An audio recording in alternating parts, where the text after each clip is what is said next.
You're listening to 17 Carat K-Pop. For more about this show, as well as my other podcast, How to Stan, visit 17caratkpop.weebly.com. There you'll find episode guides, as well as additional reading, more exclusive content, tons of great stuff. And never miss an update, an album review, interview, etc. by subscribing to the free newsletter, howtostan.substack.com. You could also become a paying subscriber on Substack, and that means you're supporting an independent creator and become part of a community, howtostan.substack.com. Enjoy the show!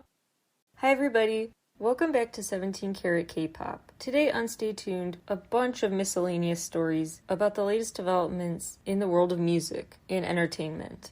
Number 1, we have to talk about SoundCloud. An interesting new deal is tentatively in the works between SoundCloud and Warner Music Group. As of recording time, still all tentative, but Warner Music is proposing a model where there's this partnership with SoundCloud, and so the artists could get paid what they're calling fan-powered royalties, which basically means individual streams. The current go-to model is based on total streams, so the more streams you have total, the more money you make. This new model would actually be about individual users streaming it. A way to not be about how many public places are playing it, but about how many people are. And so instead of this pot of money being split up with the biggest chunks of the money pot going to the biggest artists and the smallest chunks of money going to the smallest artists, this new model would just take out a dollar bill for each stream and give it to the artist. Not a dollar, but I'm just using a metaphor. I guess a better way to put it is, this model would take your $10, for example, and give it to the artist you listen to. So instead of you getting your $10 bill thrown into a pool that gets divvied up and doled out to the top earners the most, your $10 bill stays separate and split up among the artists you yourself listen to. It's a way to spread the wealth, basically. It's interesting timing because another recent headline is that SoundCloud is planning layoffs of about 20% of its staff.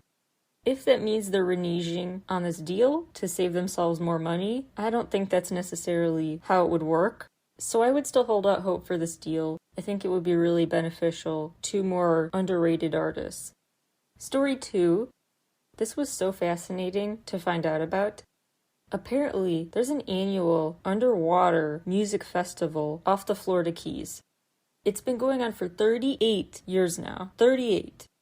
The songs tend to be ocean-themed, naturally, and in between songs, the speakers also play PSAs about protecting coral reefs. This Lower Keys Underwater Music Fest is where the only living coral barrier reef in the continental US is located. And the speakers hang down from these boats. So I guess you just chill and pretend you're in Bikini Bottom and listen to some tunes in between ads about being nicer to your oceans. I'll link to info about it on my site. Really bizarre, but interesting. Story 3, more festival news. A new study shows that the chances of being nicer to people, of helping a stranger out, increase, as well as your sense of connectedness to your fellow humans, up to 6 months after attending a music festival. Studies about the increase to self-esteem and sense of community by going to social gatherings, that's not a new study, that's what religious services are, for example. But there was kind of a lack relatively of studies about specifically just secular events, and if those could have the same effect on people. So a study I'll link to on my site, in the journal called Nature Communications, looked into this. This was a Yale research team with contributions from the University of Bath, U of Denver, U of Pennsylvania, and UCLA. They used Burning Man as their case study, and they also looked at, for comparison's sake, the Burning Nest, which apparently is a festival in the UK, Latitude Fest, another UK event, and 2 California events, the Dirty Bird Fest and Lightning in a Bottle Fest. They did field research with over 1,200 participants across the US and the UK. They also then had follow-up interviews with 2,000 new people who they hadn't interviewed in round 1. So tons of people they talked to. And in total, 63% said attending the festival was a, quote, transformative experience, unquote. This game-changing feeling of this was a life-altering experience to be with my fellow music lovers at a festival. That was for everybody, but admittedly, it was an enhanced feeling for those under the influence of psychedelics. But the point was put summatively by Dr. Daniel Yudkin. Quote, "Here we show that experiences at secular mass gatherings also have the potential to expand the boundaries of moral concern beyond one's own group," unquote. And he cites Durkheim's collective effervescence concept, which, long story short, is basically about the human ability to come together as one, to carry out a single message, single action, to embrace this positive groupthink in some ways. A whole culture of looking out for each other could be formed. Obviously, that's not always the case, and this can turn into mob mentality. If you saw the new Woodstock doc, you know what I'm talking about, or if you just lived through it. But it could also be used for KCON, which is apples to oranges, but I'm just saying, there are festivals that create a really cool culture too, and maybe knowing that these events do have this vast potential to influence us could affect how people approach attending, and what kind of impact they want to have while attending. The link was to willingness to do generous things for strangers too, so not just friends and family, but a willingness to be nicer to strangers came from going to a festival. And again, lasted for an average of 6 months afterwards, so just go to 2 festivals a year to be a good person. Next study we have to talk about. The University of Cambridge looked into different music tastes and how your personality might be affected. They quizzed over 4,000 participants on their thinking styles, then had them listen to 50 different music excerpts from a wide variety of genres. They also cite the research of BBC Lab UK and the Journal of Research of Personality, who looked at over 7,000 people. Here are some of the broad takeaways, although I will link to the study you can nerd out over and read for yourself on my site, but I like to do that for you guys. So here's what it said. Whether or not you play an instrument, your personality can be shaped by the music you like, regardless of that. Those with more sophisticated tastes were linked to more imagination, more openness, and more willingness to try new things. Extroverts were found to be better at sinning, which actually might just be maybe a reminder. Correlation might not mean causation, because the introverts probably just blanched at the thought of sinning during their interviews. I don't know, but it would be interesting if actually it's just a natural thing, that if you're a more talkative, outgoing person, you naturally sing better. It's a chicken or the egg thing, maybe. 95% of people fall into one of the 3 categories: empathizers, type E, systemizers, type S, or equally falling into both categories, type B. The broadest range of music preferences, type B people. People who are considered type S, who have preferences for hard rock, punk, heavy metal, and or classical music, prefer intense, complex music, and have a strong interest in technicalities, patterns, systems, rules, orders.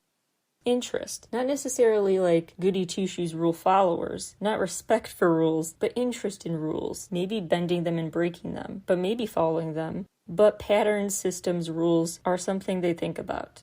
Then there are the empathizers, those who prefer softer rock, R&B, mellower, lower energy songs.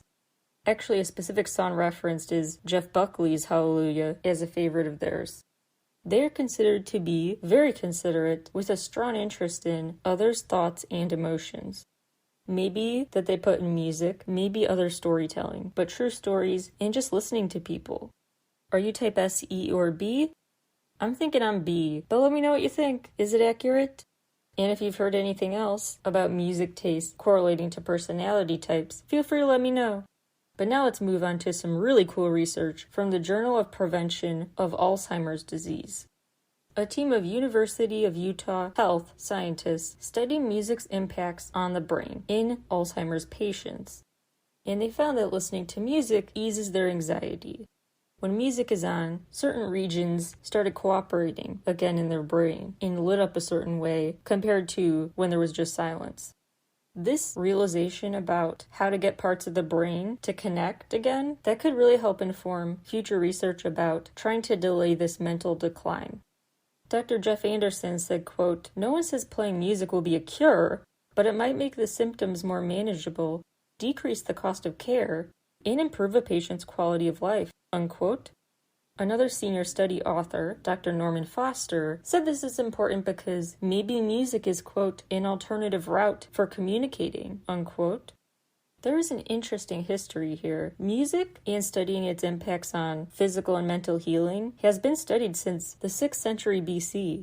Although actually, the first official scientific study kicked off near the end of World War II, upon discovering this ability for music to aid World War II veterans in their wound recovery. The very first of its kind academic program to study music therapy was founded at Michigan State University in 1944. And in 1950, the National Association for Music Therapy was founded. There's this piece of work from Harvard, Steven Pinker, who called music, quote, auditory cheesecake, unquote. He's one of those well-actually smarty pantses, and he argued, well, actually, music can't mean anything because it doesn't have the 4 core elements of language. It only has 3 of them, so therefore it cannot technically mean anything. It has the grammar, the syntax, and the phonetics, but not the semantics.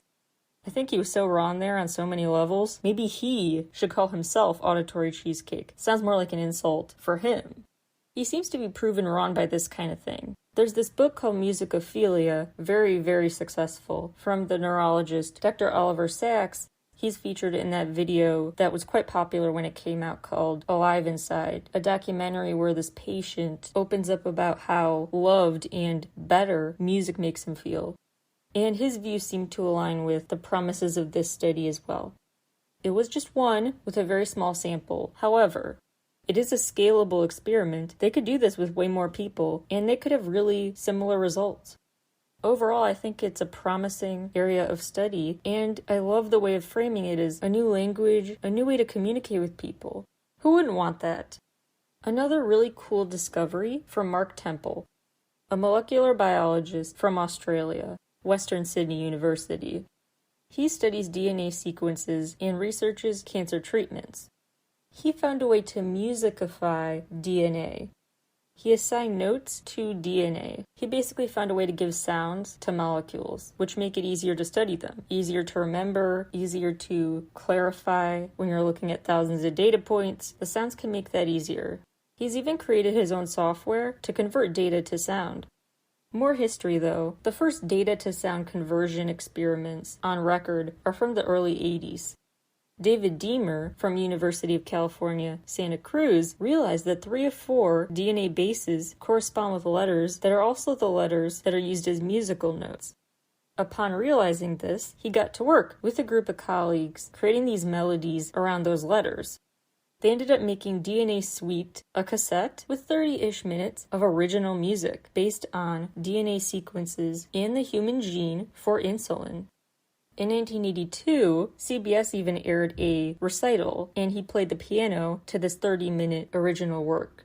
This is a great example of what I mentioned earlier about the importance of not discounting small studies, because they can start a foundation that is scaled up and built upon that leads to really cool results. And this new soundtrack of DNA was a catalyst.